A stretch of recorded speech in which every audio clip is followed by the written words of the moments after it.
How to share Google Calendar with others. Need to coordinate schedules with teammates or family? Let's share your Google Calendar in under a minute. So first, open Google Calendar on your laptop or phone, and then from here, choose the calendar you want to share. So you can find all of the available calendars you have at the left side of your screen under My Calendars. So in here, go ahead and hover your mouse into that calendar that you want to share, and then click on this More Options button at the right side of that specific calendar.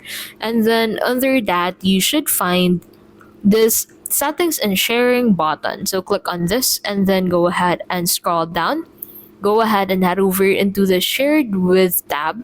Select this Add People and Groups and then enter the name or email of that specific individual whom you want to share this calendar to. Set permissions. So decide if they can only see availability, view details, or edit events.